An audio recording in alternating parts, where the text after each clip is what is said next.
Has it ever hit you at the last minute that you are not prepared? It just hit me. I don't have an umbrella. And here's the thing about us as human beings.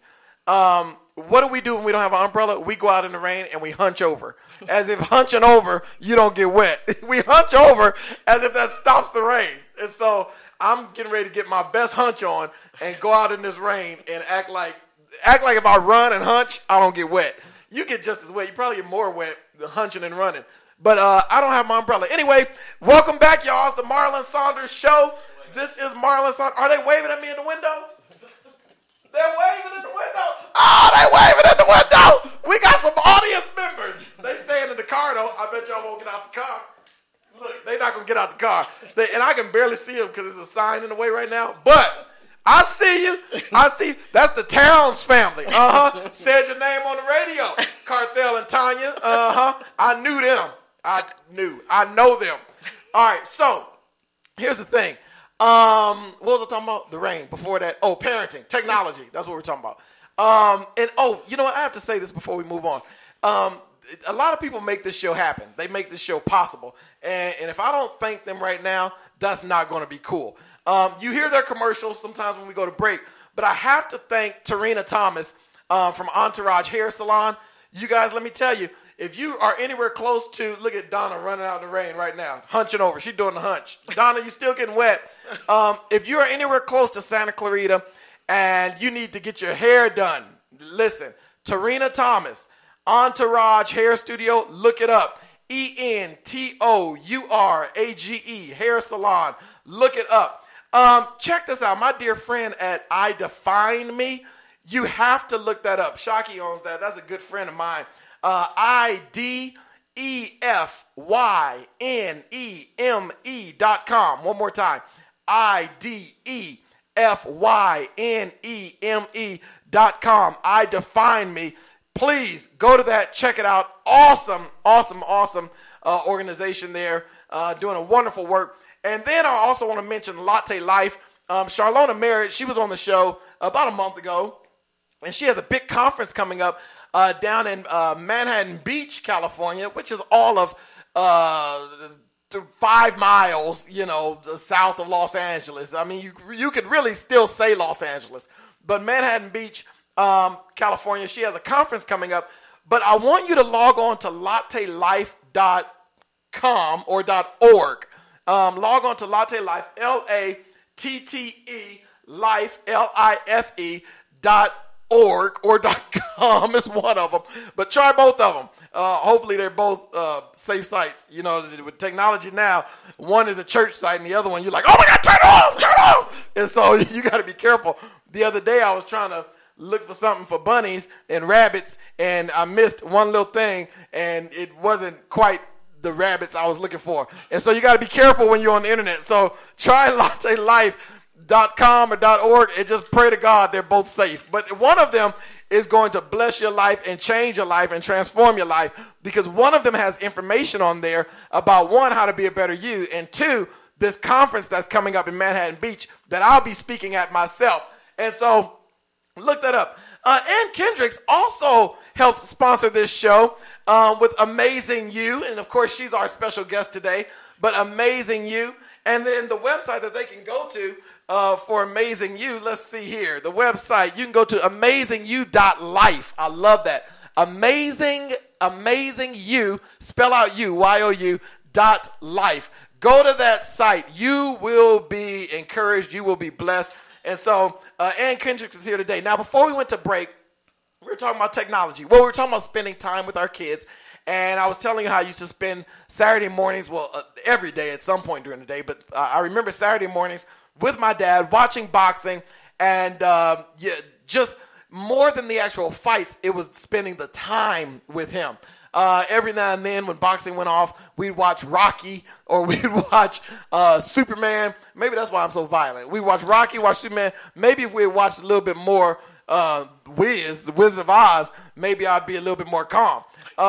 Speaking of violence, one of the most violent programmings we used to watch coming up was Looney Tunes, cartoons.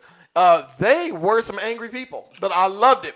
Anyway, so we were talking about creating memories and spending time, and then we introduced this idea of technology, though, and how technology, is that a blessing or is that a curse? I was at a restaurant and I looked at this family at the table across from me. All 5 of them were on their phones or their devices. Nobody talking, just all on their devices, all looking down. I want to hear from you, and actually, what's your take on that, on technology? Is that a good thing? Is that a bad thing? Is that helping us? Is that hurting us? What's your take on that? I think that it can be both. I think in the blessing category, it can definitely help us. One of the things that I love to do is it seems that both of my children are far more able as far as technology is concerned, and it just comes naturally to them. And I think it makes them feel really good when they can show me how to do something, or they can show me where things are located on the internet and give me ideas. I think that's a wonderful thing. The challenge is sometimes it usurps communication. It usurps maybe having a chance to explain how you're feeling. But one of the things that I found, here's one thing that I learned this week, was YouTube can be a good thing. Yeah. I have a client that I was talking to, and she was having difficulty. She's in high school and she's taking trigonometry, and there's a certain application that she was having difficulty with. So she said, what I'm going to do this weekend is I'm going to go on YouTube on these sites that my teacher gave me and watch it. This is something that can really be advantageous as far as education is concerned. Some children are categorized as slow learners, and they may not be slow learners. They may just be children that learn in a different way. Some kids are visual learners. I'm a visual learner, so it's easier for me to see something done than to read about it. So in order for them to learn something, maybe we can look up on YouTube or you look up on Google and see it being done and capture it a lot better than to read it. Not to negate reading. Reading is very important, but it may be easier for them to capture a concept by seeing it versus reading it. Great point. I learned how to fry fish on YouTube. YouTube, like, seriously, it is like the one-stop shop. I actually, no joke, learned how to fix the toilet on YouTube. Something was going on. It's dangerous. When your toilet is broken, you don't know what's going to happen. Anything can happen. You could ruin the whole house on a broken toilet. So I looked on YouTube, and I typed in what the issue was. And as I watched the video, I was able to fix the issue. And so, great point you bring up. If you take technology and do it, what I hear you saying, do it together. Make it a team effort. Make it something where you're both kind of, learning something or piggybacking off of each other. Even my kids have these little devices, their Kindles or their iPads or whatever, and they watch movies or videos on there. And the other day, we were huddled around my daughter's little device, and all of us were watching Michael Jackson, trying to pick up this one dance move that I think I've already nailed, but my kids say I do it wrong. Whatever. What do they know? They're kids. And so we're watching Michael Jackson, and so we're using technology together to try to learn a dance move. And so that's a great point you bring up, that it can be a blessing. I mean, it can be a distraction. It can be something where it's like stealing communication time. But it also can be something where we have just like enhanced our relationship. We're getting ready to go to break, but that kind of brings me back to one question I wanted to ask earlier, and I wanted to ask last time you were here. What can we do to kind of bring out the best in our children? You mentioned something, and I'm kind of paraphrasing, but there's a lot of things that are locked up inside of there, and we have to try to figure out how to trigger that. For instance, like you said, they're not a slow learner. They learn differently. They learn in a different capacity. They learn in a different way. That kind of like transitions to a lot of things in their life, is that how do I tap into what's on the inside of them? So we're getting ready to go to break, you guys. We'll be back in a few moments. I'm loving this show today. I'm loving the rain outside. I'm loving the people passing by in their cars, rolling down the window, waving like stalkers. I love that. We're going to break. We'll be back in a few moments. I'll see you in a minute. Okay, like seriously, it's like really just gonna rain that hard outside. It's summer. It's summer. See, and here's the thing about people that live in Southern California. We get scared when weather changes. We're just used to hot. We have our weather every day. The weatherman just might as well come on TV and be like, you know what this is. Because it's just hot every day. So when it rains, I see a dude outside right now, no shirt on. Now, even if it was hot, he should have had a shirt on. That ain't a no-shirt body he running around with right now. You need to wait about another 6 months. But, okay, but it's raining. We get nervous in Southern California. This is when we start praying and we want to make sure our life is right with Jesus. And we just want to make sure, you know, if Jesus were to return, I go back to heaven and all that kind of stuff. Because this weather makes us, it's raining hard. But whatever, I told you, when the show is over, it's time for me to leave. I'm going to hunch over because you don't get wet when you hunch over. I'm going to hunch over and I'm going to run to the car. All right, we're back. Last segment. We have maybe 10 minutes. Time flies. We're probably going to need some more time pretty soon. Okay, so how do we tell? We're talking about parenting. For those of you who don't know, this is Marlon Saunders on the Marlon Saunders Show, KHTS AM 1220, talking about parenting today. How do you tap into the positive attributes, traits, and characteristics that are inside your child? Like we see them sometimes lash out and can kind of manifest a lot of things that are not that attractive to us. But how do we tap into the good that's in them?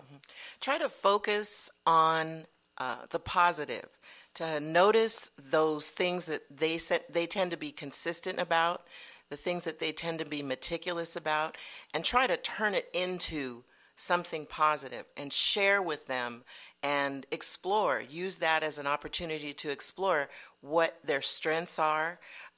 Even, spend some time listing their strengths. Talk about how they enhance your life, how they make you feel special, what you look forward to when you spend time with them, what you notice about them interacting with other children, with other friends. Validate them and let them know that whatever it is, if it's, their hair or their skin tone or their style, where it may come from. Maybe talk a little bit about their culture so they can have pride about who they are. That's a very important thing to do because they may go into a situation where they're the only ones that look like them. And they need to feel strong about who they are. And they need to feel proud about who they are. And they need to be able to share what their uniqueness is and what their likenesses are with other people. So I think that helps, communicating that positive. Not always picking out, you're so this or you're so that, or you need to do this, or why don't you exercise, or why are you on the phone all the time? Just to celebrate the positive things, and that makes them feel better about who they are. And they tend to not let people take advantage of them that much. That is a great, great, great point. And even looking past what it looks like on the surface, like if you have a very talkative kid, it could be your kid is destined to be a public speaker or a motivational speaker or a counselor or something of that nature. So instead of always saying, you talk too much, you may have the next person who's on one of the largest platforms we've ever seen in our world. And so you don't necessarily want to tell Dr. Martin Luther King he talks too much. You don't necessarily, want to tell the next whoever it may be that they talk too much, because that may be the next step. That's like my son, he jumped in the pool. This was a couple months ago now. Jumped in the pool and just took off, started swimming. And, man, let me tell you, I immediately thought about Greg Louganis. I immediately thought about Michael Phelps. And I immediately thought, gold Olympic swimmer coming up. And so I got in the pool with him. It was like, dude, let's do it. And I broke out my camera and started swimming.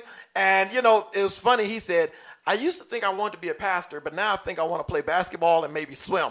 And I tried to not let that hurt my feelings, because I'm like, hey, first of all, basketball was never my thing. I played in high school. My high school was so small, they had to let me on the team. They didn't have a choice, or else we were going to forfeit the games. And so it was like, you ever like, played a pickup game in the park, and you the last person to get picked, and instead of picking you, they look at the other team and say, y'all got to drop somebody. I was that guy right there. They'd rather play a 4-on-4 than I was like, wait a minute, that's not right, man. I'm still standing here. So my coach, I remember he saying, look, you own the team. Now, come on now, don't let me down. He gave me the longest don't let me down speech I've ever heard. I've never heard anybody harp on a subject, don't let me down, for 30 minutes. Don't let me down. And who are you? I was offended. By the time the speech got over, I said, who are you? You just the PE coach. Why are you so concerned about me letting the PE coach down? I mean, my mom and dad didn't even give me that speech. The PE coach talking about don't let me down. Man, I'm still bitter about that one right there. But I played basketball for a little bit in high school. I never was a swimmer. And so to see my son swimming is phenomenal, and I'm loving that. My daughter can dance. My son can dance. Like I said, he's really into Michael Jackson. Oh, my gosh. He's so into Michael Jackson, it's starting to get a little bit uncomfortable around the house.